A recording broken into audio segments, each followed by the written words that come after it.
مسلسل آپ کی خدمت میں عرض کر رہے ہیں کہ انسانی زندگی تب گزارتا ہے جب اس انسان کی زندگی میں کوئی ایم ہو، کوئی مقصد ہو، کوئی گول ہو۔ اور خدا نے کہا کہ انسان ہے جن، تمہاری خلقت کا مقصد یہ تھا کہ تم رب کی عبادت کرو۔ کل عرض کیا کہ عبادت سے مراد صرف نماز نہیں ہے، عبادت سے مراد صرف روزہ، حج و زکوٰۃ نہیں ہے، یہ جزء عبادت ہے، کیونکہ امپاسبل ہے کوئی انسان 24 گھنٹہ مصلی پہ بیٹھ جائے۔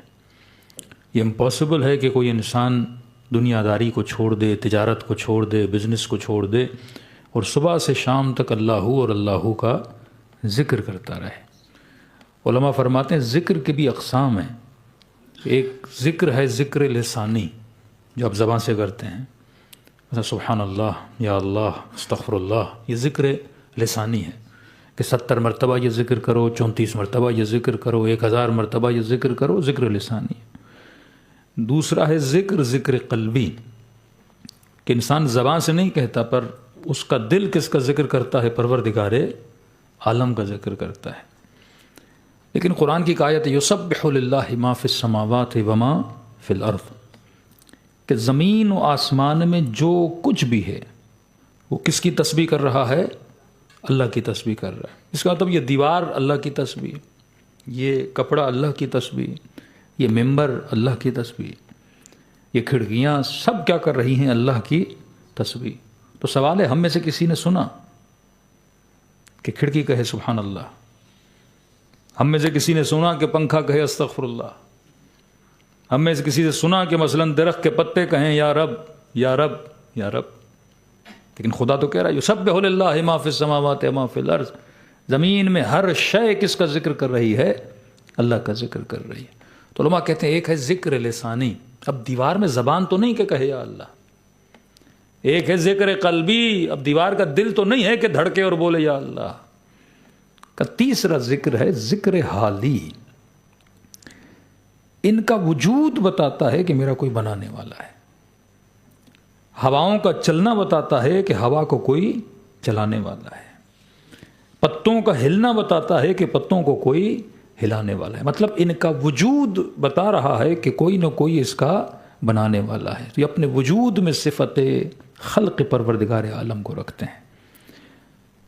پھول کتنا خوبصورت ہے، سوال ہے اس کو حسن کس نے دیا؟ کسی پھول میں خوشبو ہے، سوال یہ خوشبو کس نے دی؟ دیکھیے آپ سوئل میں، مٹی کے اندر آپ ایک دانہ ڈالتے ہو، ایک تربوز کا دانہ، ایک آپ نے لیمن کا دانہ ڈال دیا، مٹی وہی ہے، سوئل وہی ہے، سیم سوئل۔ پانی آپ نے دیا، سیم پانی، سیم واٹر۔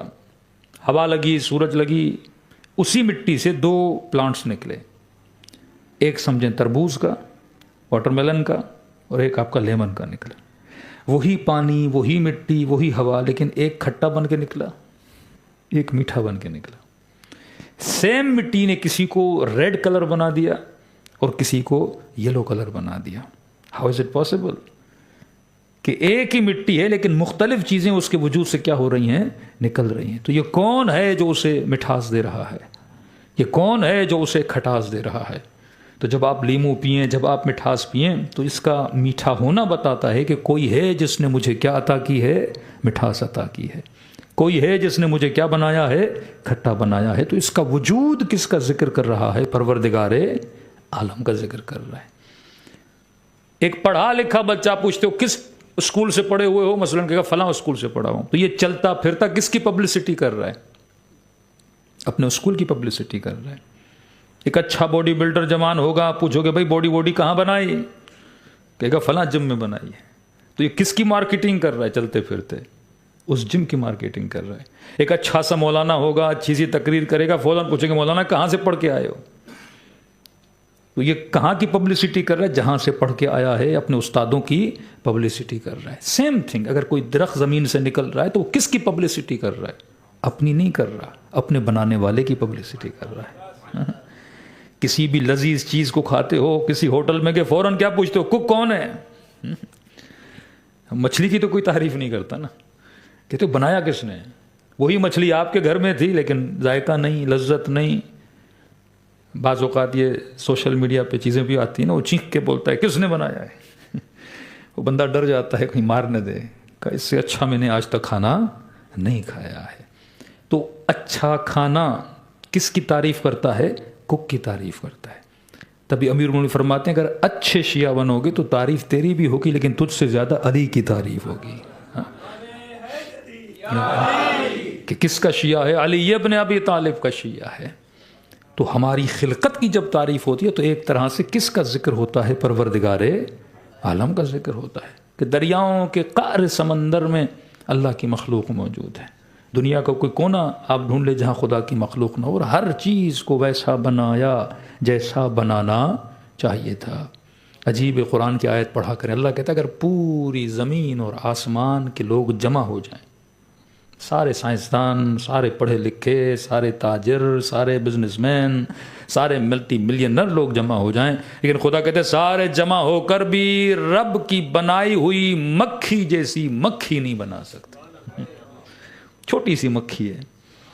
کراتی کا بڑا اچھا جملہ ہے، کہتے ہیں اگر یہ مکھی تم کھانا کھا رہے ہو نا، تمہارے لقمے سے ذرہ اٹھا کے چلی جائے، فرمایا تم سارے طاقتور جمع ہو جائے اس مکھی کو پکڑ نہیں سکتے ہو، اس کے منہ سے وہ لقمہ چھین نہیں سکتے ہو۔ کمزور ہونے پر آئے تو انسان اتنا کمزور کہ مکھی کے منہ سے لقمہ نہ نکال سکے، کمزور ہونے پر آئے تو ایک ڈینگی کا مچھر کاٹے تو انسان بستر پہ پڑ جائے، کمزور ہونے پہ آئے تو اتنا کمزور کہ کووڈ کے دنوں میں کرونا آ جائے تو نہ جراثیم نظر آ رہا ہے نہ مارنے والا نظر آ رہا ہے، کہ ایک وائرس نے پوری دنیا کو کیا کر دیا؟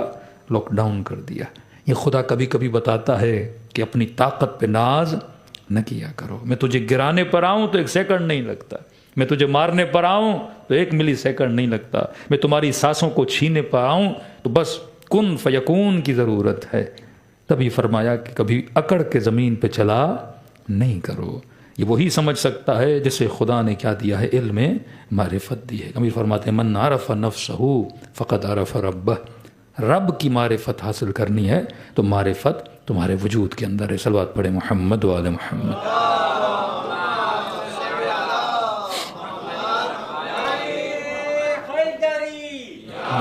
سارے معارف اس انسان کے وجود کے اندر ہیں۔ ہم نے عقل پہ گفتگو کی، ہم نے کمال پہ گفتگو کی، آج تھوڑا سا فطرت انسان کہ جہاں سے آپ سمجھ پائیں گے خدا کی معرفت تک ہم کیسے پہنچتے ہیں۔ کہ ہیومن سائیکولوجی، اسی کو علم معرفت النفس بولتے ہیں، کہ اگر آپ اپنے وجود کو پہچان لو کہ میرے وجود میں کیا کیا ہے۔ پرسوں کی مجلس میں کہا کہ انسان کی ڈیفینیشن اگر یہ کرو گے جسٹ اے باڈی، تو پہلے باڈی کو ڈسکرائب کرو کہ باڈی کیا ہے۔ تو جب آپ باڈی کو اسٹڈی کرو گے تو پتہ چلے گا باڈی ایک لمیٹڈ وجود ہے، تو لمیٹڈ وجود کبھی ان لمیٹڈ کی خواہش نہیں کر سکتا۔ گلاس پانی اتنا ہی مانگے گا جتنا اس کے اندر پانی کی جگہ ہے۔ اگر میرے پاس 1 لیٹر پانی کی بوتل ہے اور میں آپ کو کہوں کہ مجھے 20 لیٹر پانی چاہیے تو آپ پوچھو گے نا مولانا، ہاتھ میں 1 لیٹر کی بوتل ہے اور 20 لیٹر کس کے لیے مانگ رہے ہو؟ تو وہ ضائع ہو جائے گا۔ تو اگر میرے پیٹ میں 600 گرام کی جگہ ہے، ان لمیٹڈ خواہش نہیں کر سکتا۔ میرا بدن لمیٹڈ لذت میں راضی ہو جاتا ہے، میں اس کے لیے ان لمیٹڈ کی دعا، ان لمیٹڈ کی خواہش نہیں کر سکتا۔ تو اس کا مطلب بدن ہے، ساتھ میں کوئی روح ہے، اور روح کا کوئی سائز نہیں ہوتا۔ ایک دعا ہے، بہت پیاری دعا ہے، اگر فرصت ملے تو اس کی تفسیر بھی پڑھا کریں۔ امام زین العابدین کی دعا ہے، دعا مکارم الاخلاق۔ صلوات پڑھیں مولا کی شان۔ اللہ نے توفیق دی تھی، تقریباً 17 to 18 لیکچر میں نے اس پہ دیے تھے، وہ سوشل میڈیا پہ موجود ہیں، پھر فرصت نہیں ملی، ہم نے ریکارڈنگز نہیں کی۔ تو دعائے مکارم الاخلاق، اور یہی کہا بعثت لأتمم مکارم الاخلاق، میں مبعوث اسی لیے ہوا تاکہ تم لوگوں کو اخلاق کی بلندیوں تک لے کر جاؤں۔ اس میں آپ کے چوتھے امام اخلاق کی بلندیوں کا ذکر کرتے ہیں کہ انسان کامل کیسے بن سکتا ہے، اور حقیقت میں قرآن کی تفسیر اگر انسان کو پڑھنی ہے وہ معصومین کی دعاؤں سے ڈھونڈے۔ بعد میں ہم انسانوں کی تفسیروں کی طرف جائیں گے، فلاں عالم نے یہ تفسیر کر دی، لیکن سب سے پہلے دیکھو تو صحیح آپ کے امام معصوم نے قرآن کی تفسیر میں کیا کہا۔ وہاں پہ امام خطبے کے ابتدا میں جب اللہ کی ثنا کرتے ہیں تو ایک جملہ فرماتے ہیں، یہ آپ کی نسلیں، آپ کے بچے جو اللہ کے حوالے سے کئی سوالات کرتے ہیں تو سارے جوابات امام نے وہاں پہ دیے ہیں۔ مولا فرماتا ہے خدا دیکھنے والوں کی آنکھیں تجھے دیکھنے سے عاجز ہیں، دیکھنے والوں کی آنکھیں تجھے مطلب تجھ خدا کو دیکھنے سے عاجز ہیں۔ آج اکثر سوال آپ کے بچے کرتے ہیں نا، اگر گاڈ ہے، خدا ایگزسٹ کرتا ہے تو نظر کیوں نہیں آتا؟ ہمیں بھی آنسر نہیں پتا، امام آنسر دے رہے ہیں۔ فرمائے خدا دیکھنے والوں کی آنکھیں تجھے دیکھنے سے کیا ہیں؟ عاجز ہیں۔ عاجز کا مطلب کیا ہے؟ ایک پتھر پڑا ہوا یہاں پہ 200 kg کا، میں اسے اٹھانے سے کیا ہوں؟ عاجز ہوں، نہیں اٹھا سکتا۔ لیکن اگر یہاں پہ 10 kg کا پتھر پڑا ہو، میں اٹھا سکتا ہوں، لیکن آپ کا بچہ جو 6 to 7 ایئرس کا ہے وہ شاید نہ اٹھا سکے۔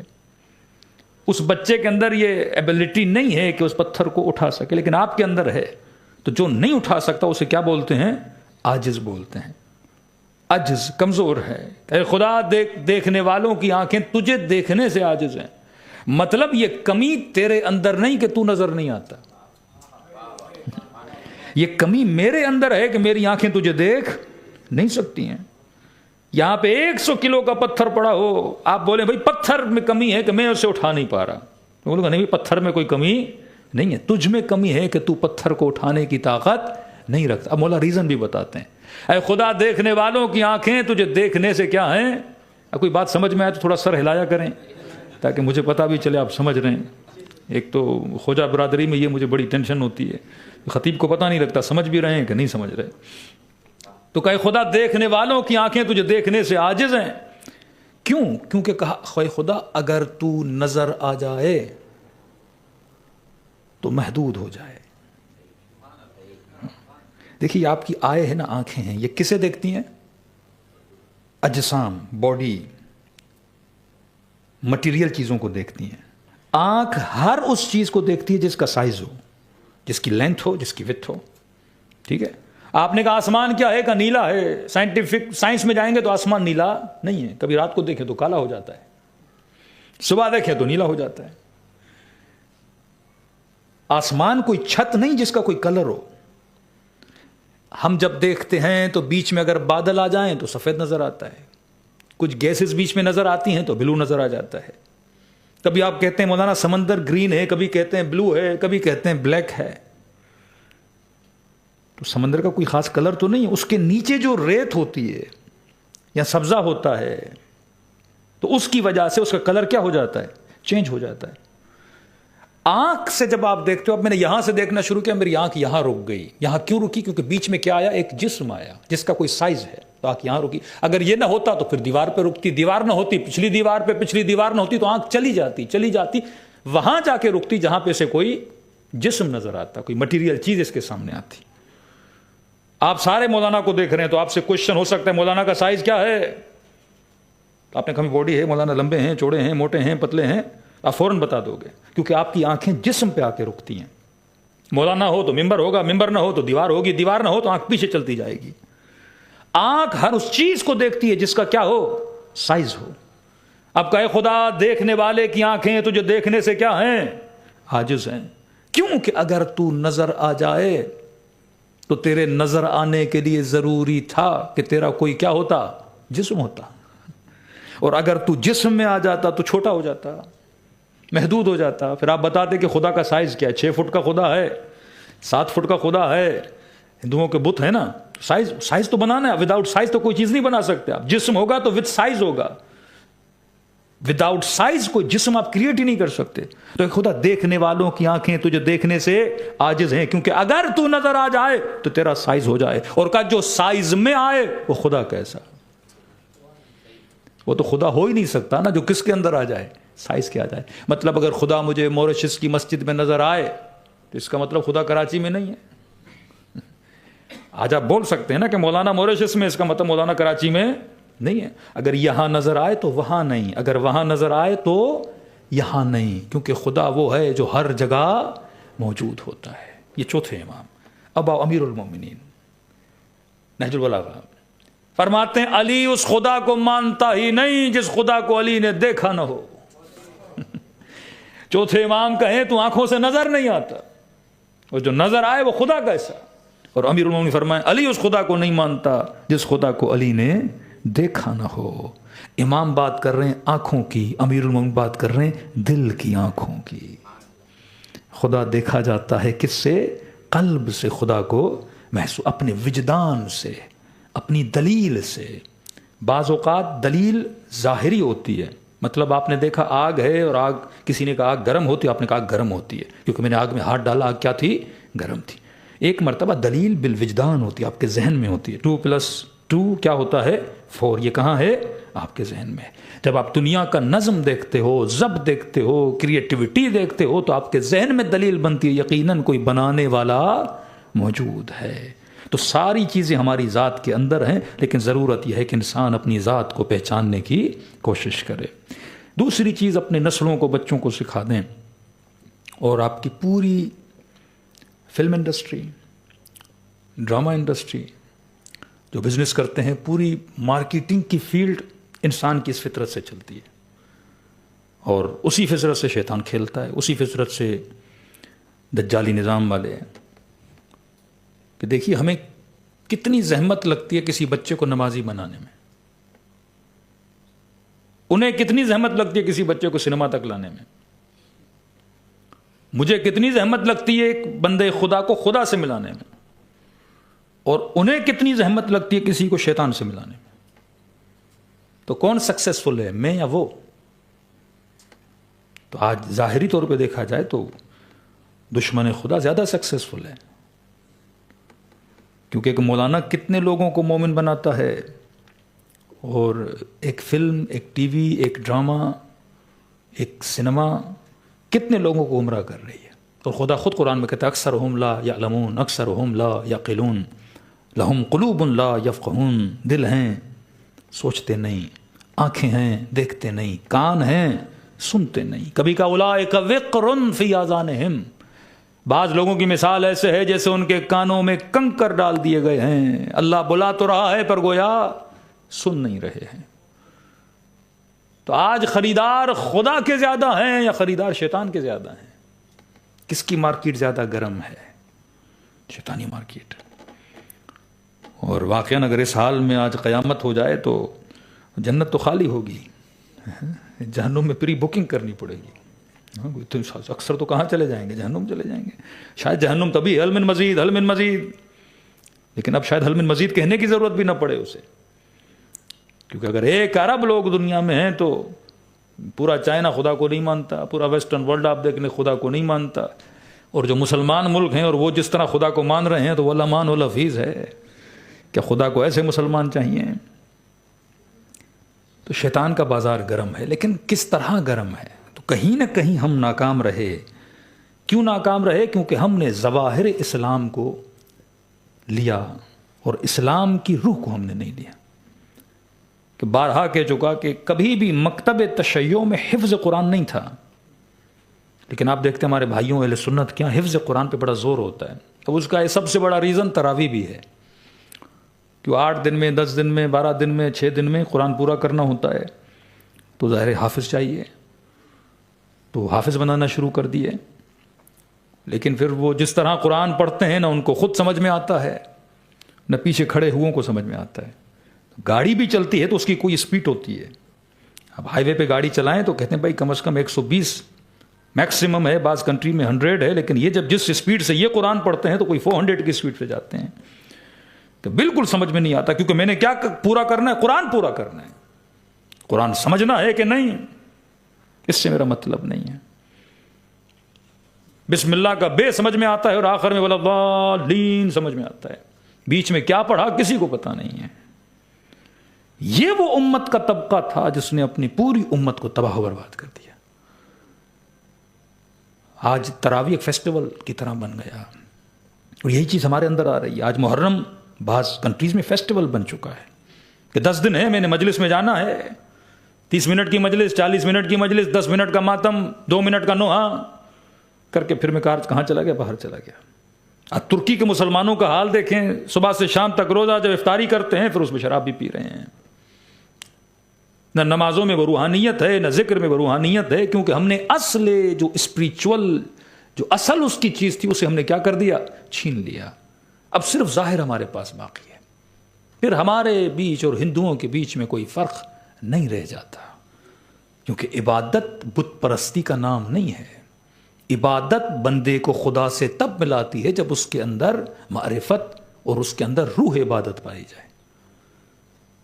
تبھی رسول نے فرمایا بعض لوگوں کی نمازیں لفظ ہے کوے والی نماز ہے، کہ جس طرح کوا چونچ لگاتا ہے زمین پہ، اسی طرح یہ سجدے کر تو رہا ہے لیکن اسے یہ نہیں پتا کہ میں کس کی دربار میں کھڑا ہوں اور کسے سجدہ کر رہا ہوں، اور سجدے کرنے کا مقصد کیا تھا، ہدف عبادت کیا تھا۔ پھر مسلمان نہیں، یہ بت پرست ہے۔ اگر میری نماز خدا سے نہیں ملا رہی، یہ بت پرستی ہے۔ اگر میرا روزہ مجھے خدا سے نہیں ملا رہا، یہ بت پرستی ہے۔ محنت زحمت تو پھر سارے مکاتب کرتے ہیں۔ اگر آپ ماتم کرتے ہو، عزاداری کرتے ہو کہ مولانا میں نے اتنے $1000 مجلس میں ڈونیشن دیا، اتنی مسجد کو ڈونیشن دی، تو جا کے دیکھیے وہ مندروں میں کتنی ڈونیشن دیتے ہیں، بلینس میں ڈونیشن دی جاتی ہے۔ ایک کالا پتھر ہے، اس پہ کتنا دودھ گراتے ہیں ڈیلی بیسس پہ، 100 لیٹرز دودھ ایک پتھر پہ گرایا جاتا ہے۔ اگر آپ نظر و نیاز کرتے ہو، وہ بھی اپنے مکتب میں نظر و نیاز کرتے ہیں۔ سوال یہ ہے کہ میرا نظر و نیاز، میری عبادتیں مجھے خدا سے ملا رہی ہیں یا نہیں ملا رہی۔ جب تک اس کنہ عبادت تک نہ پہنچو، تبھی ہمارے یہاں کبھی بھی حفظ قرآن کی ترغیب نہیں ہے۔ ہمارے یہاں ہے تفہیم القرآن، فہم القرآن، قرآن سمجھو۔ رسول خدا بیٹھے تھے، ایک عرب بدو آیا، کہا اے محمد میں نے واپس جانا ہے، وقت نہیں، ٹائم نہیں، 5 منٹ ہیں، مجھے دین اسلام پڑھاؤ بھی سکھاؤ بھی۔ آج کوئی مومن آئے نا مولوی کو کہے کہ مولوی صاحب 5 منٹ سے زیادہ ٹائم نہیں ہے، مجھے دین اسلام سمجھاؤ، تو ہم کہیں گے بھائی لوگ 1 گھنٹے میں نہیں سمجھتے اور 5 منٹ میں سمجھانا ہے۔ لیکن یہ رحمت للعالمین ہے، یہ مصطفیٰ ہے، ان کو 5 منٹ بھی ملیں تو کسی بندے کو خالی ہاتھ جانے نہیں دیتے۔ قرآن کی چھوٹی سی آیت پڑھی، مثقال ذرۃ خیرا یرہ ومثقال ذرۃ شرا یرہ، فرمایا جو خیر کا ذرہ بھی کرے گا آخرت میں دیکھے گا، جو شر کا ذرہ بھی کرے گا، برائی کا ذرہ بھی کرے گا، وہ آخرت میں دیکھے گا۔ اس نے کہا میں پورا دین اسلام سمجھ گیا، یہ لے کے واپس گیا۔ نبی نے فرمایا جب آیا تھا تو جاہل تھا، جب جا رہا ہے تو عالم بن کے جا رہا ہے۔ ہاں؟ کبھی کبھی ایک حرف آپ کی زندگی کو بدل دیتا ہے، کبھی کبھی ایک لفظ آپ کی زندگی کی پوری جہت کو، کبھی کبھی ایک اچھے انسان کی ملاقات آپ کی زندگی کو بدل دیتی ہے کہ بھائی میں اتنے سال کس وہم و گمان میں زندگی، اصل راہ تو یہ ہے جس پہ میں نے زندگی گزارنی ہے۔ تو ہمارے یہاں تھا فہم القرآن۔ اب ہو سکتا ہے آپ کے بچوں کے ذہن میں سوال پیدا ہو، پھر شیعوں نے اتنے حافظ کیوں بنائے؟ ہمارے پاس بھی تو ہے نا، ایران میں چلے جائیں 2500 3,000 حفاظ قرآن۔ کیونکہ ہم شیعوں پر کچھ متعصب طبقوں نے ایک الزام لگایا کہ بھائی شیعوں کو فلاں فلاں کی بد دعا ہے، لہذا شیعوں میں حافظ ہو ہی نہیں سکتا۔ تو ہم نے ان کے چیلنج کو ایکسیپٹ کیا اور ہم نے تاریخ مسلمان میں 4 سال کا بچہ حافظ بنا کر دکھایا۔ یہ آج تک چیلنج کسی نے ایکسیپٹ نہیں کیا، یعنی پورے مسلمان جو 1 ارب مسلمان، ان کو بتائیں اب 4 سال کا بچہ کوئی حافظ قرآن بن گیا، کیونکہ ہم نے چیلنج ایکسیپٹ کیا بھائی اگر ہم حفظ کرنے پر آئیں تو ہمارے 4 سال کے بچے بھی حافظ قرآن بن سکتے ہیں۔ ہمارا مقصد حفظ نہیں تھا، ہمارا مقصد تھا فہم القرآن۔ قرآن پڑھو تو قرآن کو سمجھو، کہ قرآن کہے کہ جو ایک انسان کو قتل کرے گویا اس نے پوری انسانیت کو قتل کیا، قرآن کہے جو ظلم کرے اس پہ اللہ کی لعنت ہے، لیکن تم یہی قرآن پڑھنے کے بعد جس نے قتل کیا تو کہو قاتل بھی جنت میں، مقتول بھی جنت۔ آج مفتی صاحب کو بولو یزید پہ لعنت بھیجو تو گھبرا جاتے ہیں، بھائی ہم نہیں بھیجیں گے، اللہ کا معاملہ ہے، قیامت میں دیکھا جائے گا۔ اور قرآن میں پڑھ رہا ہے کہ لعنت اللہ علی القوم الظالمین، اللہ کی ظالموں پہ لعنت ہے، لیکن یہ کہنے کے لیے جرت نہیں ہے اس کو کہ یزید کیا تھا، ظالم تھا، امیر المومنین کے دشمن کیا تھے، ظالم تھے۔ لیکن آپ کو یہ جرت ہے، آپ کا 7 سال کا بچہ بھی ہوگا نا، اس سے پوچھو یزید پہ لعنت کر سکتے کہ نہیں، میں نے کہا پوچھو گے وہ 3-4 بھیج کے بتا دے گا۔ ہاں؟ یہ ٹریننگ، یہ تعلیم کہاں سے ملی؟ فرش عزائے حسین ابن علی سے ملی، کیونکہ یہاں ذہن بنائے جاتے ہیں، یہاں برینز تیار کیے جاتے ہیں، یہاں فہم القرآن سمجھایا جاتا ہے۔ ہم نے چیلنج ایکسیپٹ کیا، یوٹیوب پہ چلے جائیں، محمد حسین تباہی، ہاں 4 سالہ بچہ حافظ قرآن، اور ان کے والد بزرگوار جب یہ حافظ بنا تو اس کو کہاں لے کر گئے؟ سعودی عرب لے کر گئے، کیونکہ الزامات وہاں سے آ رہے تھے نا، شیعوں میں حافظ نہیں ہوتا، تو بچہ بھی کہاں لے کر گئے؟ سعودی عرب لے کر گئے، اور وہاں جتنے عرب بیٹھے تھے اس کے بچے سے سوال کرتے تھے، یہ جواب پرشن میں نہیں بلکہ قرآن کی آیتوں سے دیتا تھا کہ تمہیں کھانے میں کیا پسند ہے، وہ قرآن کی آیت پڑھتا تھا، وہ بصل والی اور پیاز والی اور عدس والی۔ تو اس کے والد کہتے ہیں عرب خوشی کے مارے پاگل ہو گئے تھے، 4 سال کا بچہ، لکھنا نہیں آتا، پڑھنا نہیں آتا، اور حافظ قرآن ہے، اور اعزازاً اس کو شاید آکسفورڈ یا کیمبرج یونیورسٹی نے اعزازی PhD اس بچے کو دی، جو 4 سال میں اس نے حافظ قرآن بنا۔ یہ شاید ہسٹری کا پہلا بچہ ہو جس کو 4 ایئرز یا 5 ایئرز میں کیا ملی ہے؟ PhD کی ڈگری اس کو ملی۔ اس کے والد کہتے ہیں جب سعودی عرب سے واپس آ رہے تھے، اتنے ٹوائز اور اتنے کھلونے میرے بچے کو دیے گئے، اور کہتے ہیں میں نے اپنے بچے سے پوچھا بیٹا اتنے کھلونے ملے؟ کہتے اگر سارے کھلونے لاتا، ٹوائز لاتا، تو پورا جہاز مجھے الگ سے بک کرنا پڑتا۔ تو میرے بچے نے کہا کہ بابا میں ان کا ماننے والا ہوں جن کو کھلونوں سے کھیلنے کی عادت نہیں ہے۔ یہ فہم القرآن، اسی قوم سے پھر خمینی بن کے مطہری اور شریعتی جیسے جوان، اور شہید قاسم جیسے، اور شہید حسینی جیسے لوگ جنم لیتے ہیں، شہید سبط جعفر جیسے لوگ جنم لیتے ہیں، کیونکہ یہاں کیا بنایا جاتا ہے؟ فہم بنایا جاتا ہے۔ ہمارے ہاں رٹا نہیں ہے، ہمارے ہاں طوطا پروری نہیں ہے، ہم بچوں کو سمجھاتے ہیں، اور تبھی معصوم فرماتے ہیں کہ انسان اگر خدا تک پہنچنا ہے پہلے اپنے آپ تک پہنچ، پہلے اپنے آپ کو پہچان۔ صلوات پڑھے محمد و آل محمد۔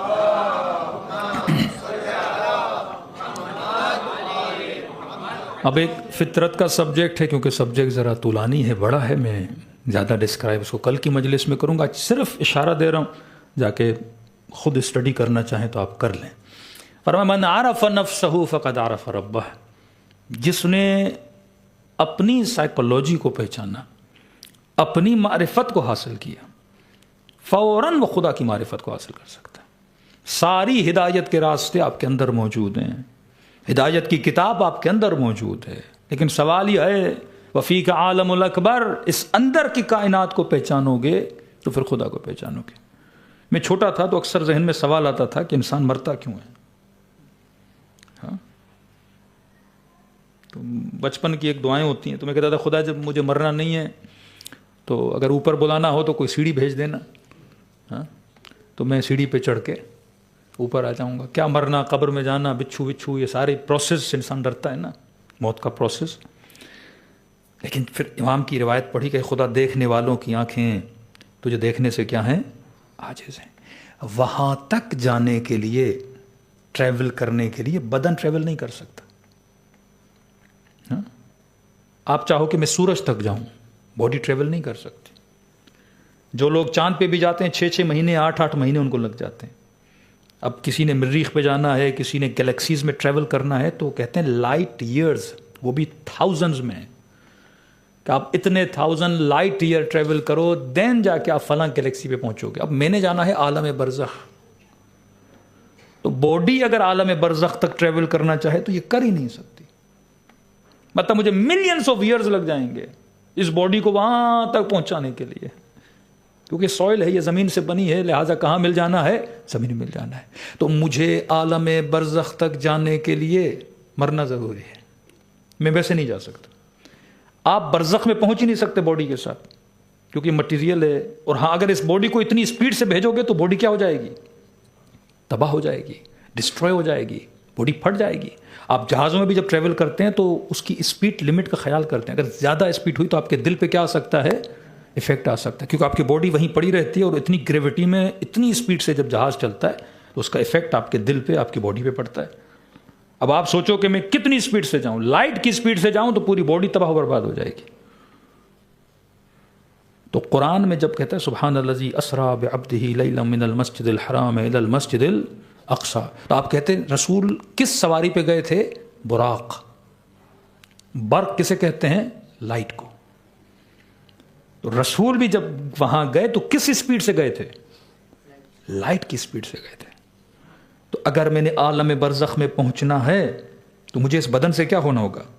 الگ ہونا ہوگا، اور وہ ٹریولنگ کس کی ہوگی؟ سول اور روح کی ٹریولنگ ہوگی، اور روح کی اسپیڈ لائٹ سے بھی کیا ہے؟ زیادہ تیز ہے۔ اکثر کرسچنز، ایون ہندوز، مسلمز جو ICU میں گئے، کوئی ایکسیڈنٹ ہوا، اس کے بعد پھر اللہ نے ان کو زندگی دی. یا اکثر لوگ جو اپنے بیٹوں کے خواب میں آئے تو پوچھا گیا کہ آپ مرے تو کیا تھا, تو اکثر کہتے ہیں کہ ہم ایک ٹنل کے بیچ سے گزرے. یہ اب تھاؤزنڈز آف انٹرویوز موجود ہیں. ہر مرنے والا کہتا ہے مرنے کے بعد مجھے یہ لگا کہ میں کسی ٹنل سے جا رہا ہوں. ٹنل کا مطلب ایک بلیک ہول ہے, پورا ڈارکنس ہے وہاں, اور ٹنل ہے, اور مجھے آگے کیا نظر آ رہی تھی, ایک روشنی نظر آ رہی تھی, اور ہمیں ایسے لگا کہ ہم بڑی اسپیڈ سے اس ٹنل کے ساتھ کہاں جا رہے ہیں, اوپر جا رہے ہیں. یہ ٹنل نہیں ہے, کیونکہ روح اتنی اسپیڈ سے ٹریول کرتی ہے, اور اطراف میں کیونکہ روشنی نہیں ہے, اندھیرا ہی اندھیرا ہے نا. دنیا میں روشنی ہے, لائٹ ہے سورج کی وجہ سے, لیکن جب آپ ایون مون پہ بھی جاتے ہو تو سارے اطراف میں کیا ہوتا ہے, اندھیرا ہوتا ہے, ڈارکنس ہوتی ہے. تو روح جب اتنی اسپیڈ سے اوپر جاتی ہے اور اطراف میں کالا پن ہوتا ہے تو ان کو لگتا ہے کہ ہم کس سے گزر رہے ہیں, ٹنل سے گزر رہے ہیں. گاڑی بھی جب گولی کی اسپیڈ سے جاتی ہے تو اطراف میں کیا لگتا ہے, ٹنل لگتا ہے نا. اب کا ہمیں سامنے کیا نظر آ رہا تھا, نور نظر آ رہا تھا. مطلب وہ عالم برزخ ہے جہاں کوئی کائنات ہے, جہاں روشنی ہے, تو ان کو آخر میں کیا نظر آتا ہے, نور نظر آتا ہے. تو وہاں تک جانے کے لیے جس نے ٹریول کرنا ہے وہ کیا ہے, روح ہے. اور روح بدن کے ساتھ ٹریول نہیں کر سکتی, لہذا اس کا بدن سے جدا ہونا بہت ضروری ہے. رہی بات قبر کی, کہ آج جتنا ہم ڈرتے ہیں تو کس سے ڈرتے ہیں, قبرستان سے ڈرتے ہیں. اسے کہتے ہیں ایمان کی کمی. ایمان کس چیز کا نام ہے, یقین کا نام ہے. جب تک یقین نہیں بندہ مومن نہیں. علم میں, نالج میں اور یقین میں زمین و آسمان کا فرق ہے. مثال کے طور پہ اگر میں آپ کو کہوں مرنے کے بعد جو ڈیڈ باڈی ہے کیا یہ مجھے نقصان دے سکتی ہے, if someone died, اس کی جو ڈیڈ باڈی ہے کیا مجھے نقصان دے سکتی ہے. مرا ہوا آدمی جس کو ڈاکٹر نے لکھا ہے از ایکسپائر, شام کے 5:05 پہ جناب والا کیا ہو گیا, ایکسپائر ہو گیا. سرٹیفکیٹ لے کر آئے, مردہ خانے میں لے گئے, سرد خانے باڈی پڑی ہے. اب میں آپ سے سوال کروں گا کہ مردہ جب مر جاتا ہے کیا وہ نقصان دے سکتا ہے, سر تو ہلائیں, ہاں نہیں دے سکتا. یقین ہے یا علم ہے, نالج ہے کہ نقصان نہیں دیتا. اب میں کہوں بھائی فلاں مومن بیچارہ مر گیا, ہمیں کوئی سرد خانہ نہیں مل رہا جہاں مومن کو رکھیں, تو میں کہوں مثلا آپ مجمع میں سے کسی کا نام تو نہیں لوں گا کہ مومن صاحب آپ کا گھر خالی ہے, تو آج رات ہم ان کی ڈیڈ باڈی آپ کے گھر میں رکھتے ہیں. تو مومن تھا, ڈیلی مسجد میں آتا تھا, زیارت عاشورہ پڑھتا تھا, امام حسین پہ گریا کرتا تھا, for one night, only for one night. یہ باڈی آپ کے گھر میں ہم رکھتے ہیں, تو آپ پوری رات ایک قرآن بھی پڑھیے گا اس مومن پہ, باتیں بھی کریے گا اس سے, ہاں راز و نیاز بھی کریے گا, زیارت عاشورہ بھی پڑھیے گا. ہاؤ مینی پیپل راضی ہوں گے. ابھی آپ نے کیا کہا, نقصان نہیں دیتا, تو آپ کیوں نہیں رکھو گے اسے اپنے گھر میں. مطلب مجھے علم ہے, یقین نہیں ہے, شور نہیں ہوں میں اس بات پہ. کہیں نہ کہیں دل میں یہ خیال ہے کہ بھائی رات کو رکھا کہیں کھڑا نہ ہو جائے, ہاں؟ کیونکہ ابھی تک میں منزل یقین پہ نہیں پہنچا. ہم میں سے کتنے لوگ رات کو قبرستان جانے پہ تیار ہوں گے؟ آج تک کسی نے دیکھا کسی قبر سے مردہ نکلے؟ بھائی جو مر گیا خود کو نہ بچا سکا, وہ تجھے کیا نقصان دے گا. مٹی کے من ڈال دیے, قبر میں دفنا کے آ گئے, اس چیخا بھی نہیں کہ نہیں ڈالو مجھے, سکون سے لٹا کے, بلکہ آپ نے جگانے کی بڑی کوشش کی اسے, اسمع افہم, سن سمجھ, اٹھ ہی نہیں رہا بیچارہ. وہیں اس کو دفنا کے آپ آ گئے, لیکن آپ رات کے 2 بجے گریو یارڈ اور قبرستان میں جانے کے لیے تیار نہیں ہو, کیونکہ آپ منزل یقین پر نہیں ہو. دل میں کہیں نہ کہیں شک ہے کہ جناب کھڑا نہ ہو جائے, پھر سے زندہ نہ ہو جائے. اب زندہ بھی ہو جائے تو خوشی کی بات ہے نا, اس میں ڈر کی کیا بات ہے. ایک خوف ہمارے ذہن میں, دنیا بازار خوف ہے. ڈاکٹر کا بزنس تبھی چلتا ہے جب ڈرائے, مر جاؤ گے دوائی کھاؤ. ہاں, تعویذ دینے والا کا بزنس تبھی ڈرتا ہے جب آپ کو ڈرائے. ہاں, خوف, فیئر آپ کے دل میں پیدا کیا جاتا ہے, پھر چیزوں کو بیچا جاتا ہے. دشمن اسلام بھی کیا کرتا ہے, آپ کو ڈراتا ہے. ڈر آپ کے وجود میں پیدا کرتا ہے, اس کے بعد بیچتا ہے. خدا بھی آپ کے دل میں کیا پیدا کرتا ہے, ڈر پیدا کرتا ہے. جہنم کا ڈر, جنت کی لالچ. یہ دو چیزوں سے انسان بچ نہیں سکتا، لالچ اور ڈر. لیکن خدا کا ڈر حقیقی ڈر ہے، شیطان کا ڈر فیک ہے. خدا کا حسن حقیقی حسن ہے، آخرت کی لذت حقیقی لذت ہے. یہاں جو کچھ ہے وہ ایک ببل ہے، جو تمہیں دکھایا جاتا ہے وہ سراب ہے، حقیقت میں کچھ بھی نہیں ہے. یہاں بدبودار چیزوں کو خوشبودار بنا کے دکھایا جاتا ہے، لیکن خدا جسے حسین کہے وہ حقیقت میں حسین ہے.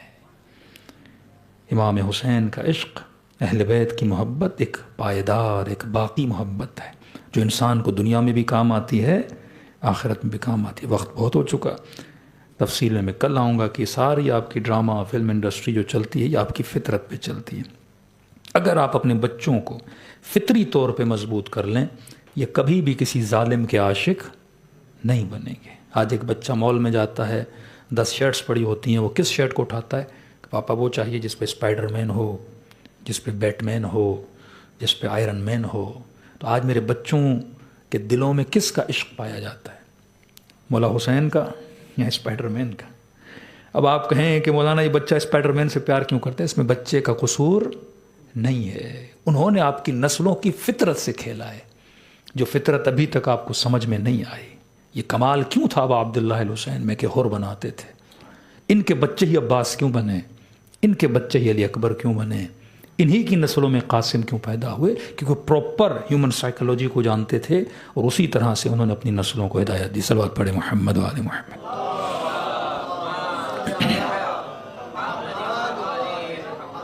دلوں کو کربلا لے کر چلیں، ایسے سلام کریں جس سے سیدہ زینب کبریٰ نے سلام کیا.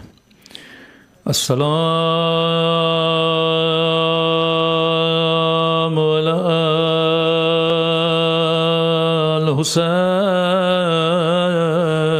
الحسین وعلی علی ابن الحسین وعلی اولاد الحسین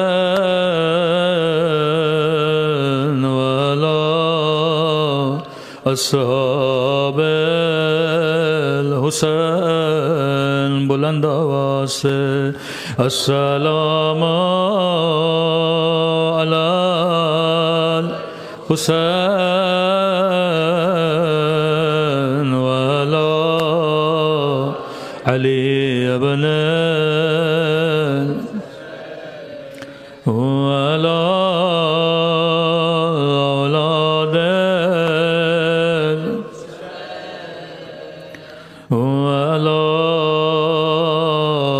اصحاب. میرا سلام ہو اس درد بھرے منظر پہ جب حسین مولا نے گھوڑے سے اتر کے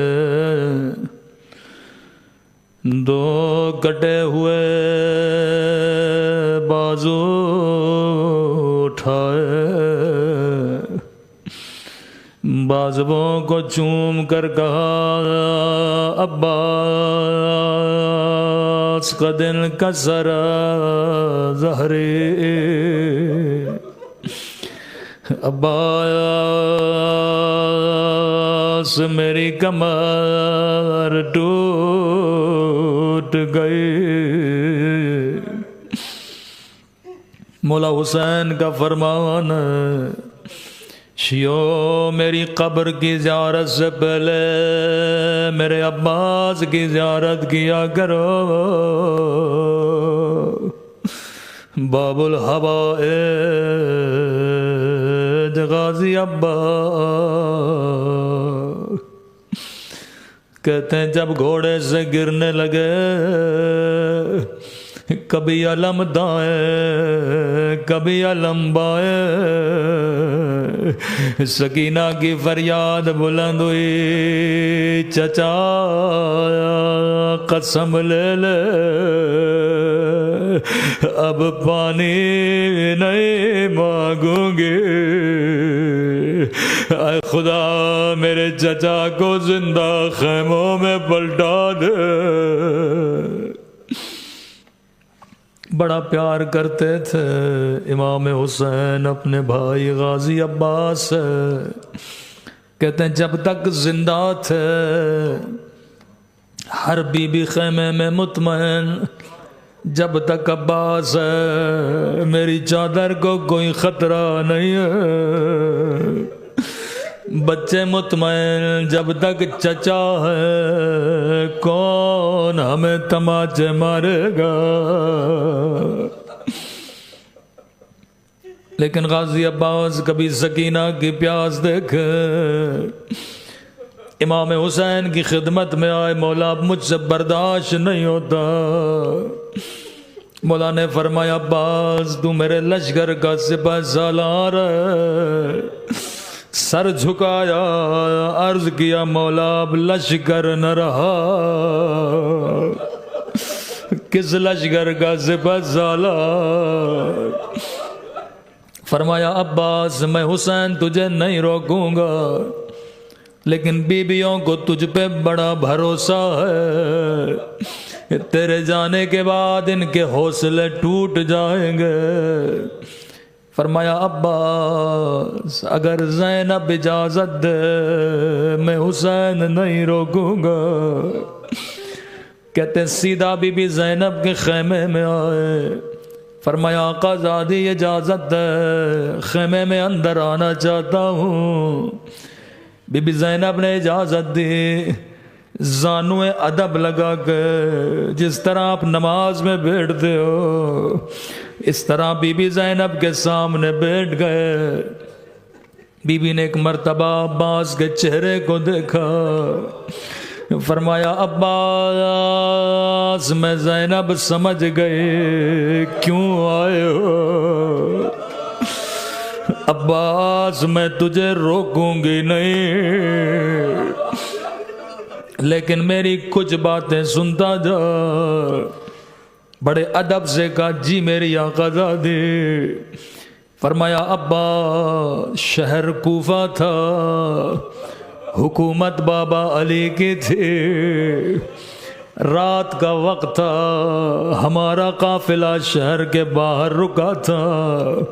حسن نے کہا بابا قافلہ لاؤں یا نہیں؟ فرمایا حسن دکان بند ہونے دے، بازار بند ہونے دے، جب لوگ اپنے اپنے گھروں میں چلے جائیں پھر میری بیٹیوں کے قافلے کو لانا۔ عباس بازار بند ہو گئے، لوگ اپنے گھروں میں چلے گئے، خود بابا میرے استقبال کے لیے آئے، میرے اونٹ کی مہار کو تھاما، میرا اونٹ آگے چل بھی رہا تھا۔ ایک مرتبہ بابا نے کہا زینب بیٹی ذرا اماری کا پردہ ہٹانا۔ عباس میں نے پردہ ہٹایا، بابا کہنے لگے زینب غور سے دیکھو یہ کوفے کا بازار ہے۔ عباس میں پریشان، بابا بازار مجھ زینب کو کیوں دکھا رہے ہیں؟ لیکن میں خاموش رہی۔ سواری پھر آگے بڑھی، پھر بابا نے روکا کہ زینب ذرا پردہ ہٹانا، زینب یہ کوفیوں کے گھر ہے، پھر بھی مجھے سمجھ میں نہیں آیا. چند قدم سواری آگے بڑھی, پھر کہا زینب ذرا پردہ ہٹانا. میں نے پردہ ہٹایا. کہا زینب غور سے دیکھو یہ کوفے کا چوک ہے. عباس اب میری سمجھ میں کچھ بھی نہیں آیا. میں نے کہا بابا بازار دکھانے ہیں, حسن کو دکھائیے. چوک دکھانے ہیں, حسین کو دکھائیے. بابا بیٹیاں اور بازار. عباس اتنا کہنا تھا. بابا نے میری سواری بٹھائی, میری اماری کا پردہ ہٹایا. کبھی میری کلائیوں کو چومنے لگے, کبھی میرے سر کا بوجھا لینے لگے. کہنے لگے زینب یہی بازار ہوگا, تیرے ہاتھوں میں رسیاں, تیرے سر سے چادر چھینی جائے گی.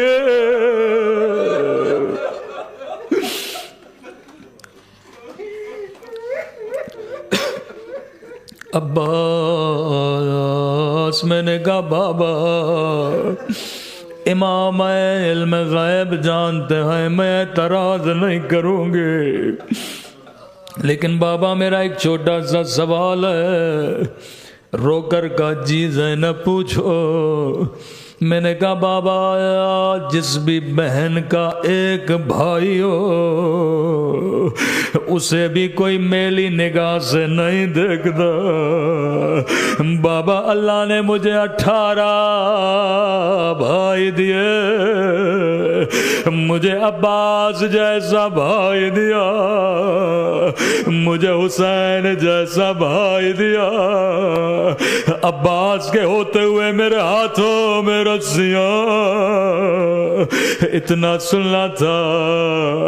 کہنے لگے زینب اس وقت حسین نہ رہیں گے, عباس نہ رہیں گے. اب سنیں گے زینب نے عباس سے کیسے خدا غافظ کیا. ایک مرتبہ کا غازی کھڑے ہو جا. غازی عباس کھڑے ہو گئے, دونوں باہیں عباس کے گلے میں ڈالی, رو کر کہنے لگی خدا حافظ عباس, خدا حافظ عباس. اب میں زینب سمجھ گئے میرے ہاتھوں میں رسیاں بدلنے کا وقت قریب ہے, میری چادر لٹنے کا وقت قریب ہے. اللہ